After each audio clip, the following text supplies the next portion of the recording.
While I'm listening to this report, my perception of this is that I'm listening to a person who is like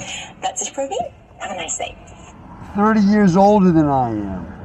I'm over 70, but the voice there, in my perception, is like a woman who is 30 years older than I am, and I am the age of, let's say, a child in front of a voice like that. That's my perception. I don't have an identity where I'm 70 years old. It doesn't exist. And like I say, that voice there, the woman there, the voice and the woman herself,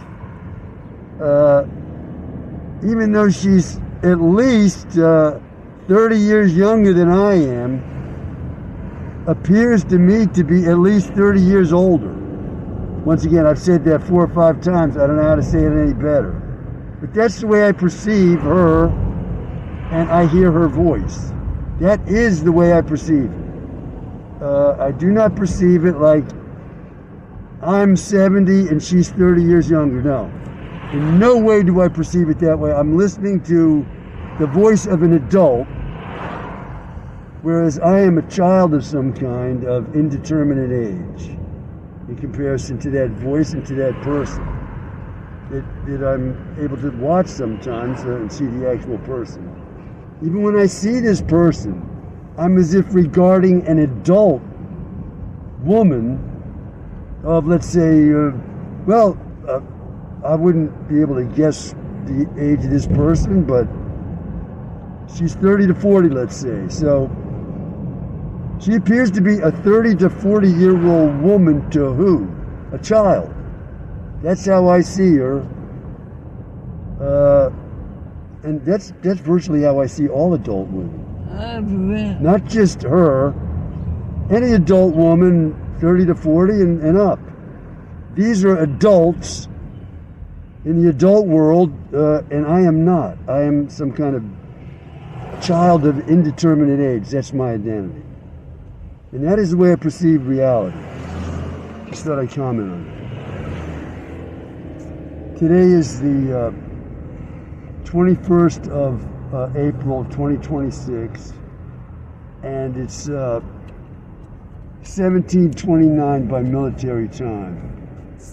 Let me make this footnote to my comments on my identity. I gotta say, even when I'm doing research like a scholar, I do not feel like I am a man.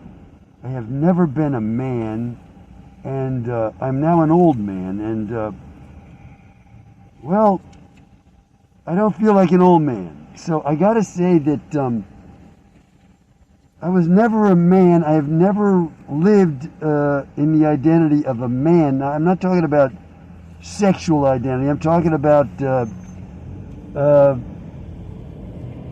customary cultural identity markers for manhood, where a certain confidence, sense of relation to others, this kind of thing, exists in, let's say, established ways that are recognizable, so that when you're dealing with a man in American society, from the age of around, let's say, 30 on up to 50 and on onward, you're dealing with a recognizable entity that you can call a man. Okay, and we're not talking about sexual identity here, sexual preferences for men or women. We're simply talking about an adult male in American culture. And I gotta say,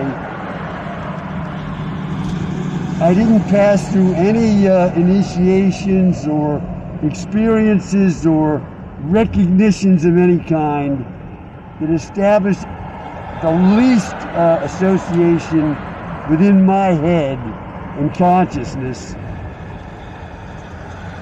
with this identity you might call a man. And so I have never been a man. and I am not one. Usually, if I'm doing research or anything, I'm about the age of 12. And I was a good student at 12, a very good student. In fact, when I was 12, I was number one in my class in one marking period. So my identity is pretty much fixed at that age. And that is how I see myself to this day, as kind of a 12-year-old in relation to the world. It's as if my identity somehow stopped at that age. I never progressed to the point where I felt I was a man somehow. I was going to act like a man and do things like a man. No. Never. Never have I thought of myself that way. And on the whole, beyond what I'm saying here, I got to say that for reasons I couldn't explain to myself, I have felt as if I were worthless, that I had no value at all. And this worthlessness feeling I felt unaccountably came from something like what I read at one time it could have come from, which is what? Being sexually abused. Now, I read that people who have been sexually abused feel worthless. So I said to myself when I read about that, I said, wow, that's how I feel. I feel worthless. I have no value whatsoever, and I'm worthless everywhere to everyone. So, but I didn't know that I'd been sexually abused at all until I figured out that I had. I figured out as an old man when it was safe. It was safe for me to figure this out, that I had been severely sexually abused across my youth. Finally figured it out.